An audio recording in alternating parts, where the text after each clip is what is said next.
আসসালামু আলাইকুম রহমতুল্লাহি অবরকাতুহ।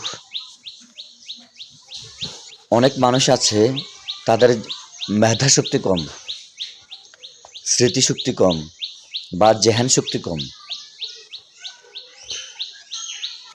আবার অনেক বাচ্চারা আছে তারা পড়ালেখা শিখলে আবার ভুলে যায়, পড়ালেখা মনে রাখতে পারে না, মাথার ব্রেনে ধরে রাখতে পারে না। এই শিখে তো আবার এই ভুলে যায়। তো এটার জন্য একটি কোরআনের আমল আছে। যদি কোনো ব্যক্তি এই আমলটা করে, ইনশাআল্লাহ তার জেহান শক্তি বৃদ্ধি পাবে, মেধাশক্তি বাড়বে এবং স্মৃতিশক্তিও বাড়বে। কোনো বাচ্চাদের জন্য আমলটি করা হয় তাহলে তারও ইনশাআল্লাহ জেহান শক্তি খুলে যাবে ইনশাআল্লাহ। বাচ্চাদের ক্ষেত্রে কিভাবে আমলটা করা হয় সেটা পরে বলবো, তার আগে বলি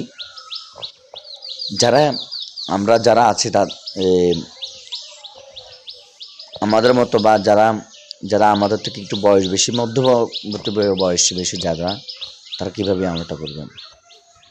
প্রত্যেক ফরজ নামাজের পর একটু খেয়াল করুন, প্রত্যেক ফরজ নামাজের পর আমরা যে 5 ওয়াক্ত নামাজটা পড়ি, এই 5 ওয়াক্ত নামাজের মধ্যে ফরজ নামাজ আছে, অর্থাৎ ইমামের পিছনে যে নামাজটা পড়া হয় সেটাই তো ফরজ নামাজ। তো সেই ফরজ নামাজের পরে আপনি রব্বি জিদনি ইলমা, রব্বি জিদনি ইলমা, যদি আপনি কমপক্ষে 41 বার পড়েন, রব্বি জিদনি ইলমা 41 বার পড়বেন।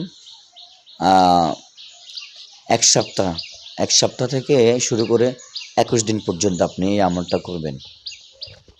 প্রত্যেকটা নামাজের পর যদি আপনার ধ্যান শক্তি মেধা শক্তি একদম কম হয়ে থাকে,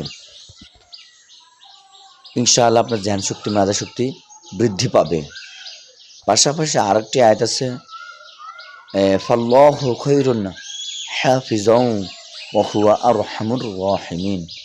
আবার বলছি, ফাল্লাহু খায়রুন হাফিজাও ওয়া হুয়া আরহামুর রাহিমিন।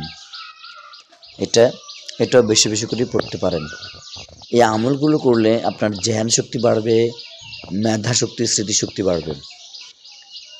আপনি একটা জিনিস শিখেছেন ইনশাআল্লাহ, সেটা মাত্র ব্রেনে ধরে থাকবে ইনশাআল্লাহ, সহজে ভুলবেন না। আর বাচ্চাদের ক্ষেত্রে হচ্ছে, তারা তো বাচ্চা মানুষ, তারা নামাজ পড়বে না ঠিক মতো, বা তাদের এখনও সে বুঝ হয় নাই। তো তাদেরকে এই জিনিসটা শিখিয়ে দিবেন, রব্বি জিদনি ইলমা, যতবার তারা পড়তে পারেন। আর আপনিও আপনার বাচ্চারা রব্বি জিদনি ইলমা পড়ে মাথার মধ্যে ফু দিবেন, রব্বি জিদনি ইলমা, রব্বি ইশরাহ লি সদরি ওয়া ইয়াসসির লি আমরি ওয়াহলুল উকদাতাম মিন লিসানি ইয়াফকাহু কওলি। পুরাটা পড়ে আপনার বাচ্চার মাথার মধ্যে ফু দিবেন 3 বার। এভাবে করে কন্টিনিউ আপনি 21 দিন পর্যন্ত চালিয়ে যেতে পারেন। আর ফাল্লাহু খায়রুন হাফিজাও ওয়া হুয়া আরহামুর রাহিমিন, এই আয়াতটি পড়ে আপনার বাচ্চার মাথার মধ্যে ফু দিবেন। ইনশাআল্লাহ আপনার বাচ্চার মেধাশক্তি ইনশাআল্লাহ খুলে যাবে। বা ফু না দিয়ে মাথার মধ্যে হাত রেখেও এই আয়াতগুলো পড়তে পারেন। তো ইনশাআল্লাহ এই আমলটা করুন।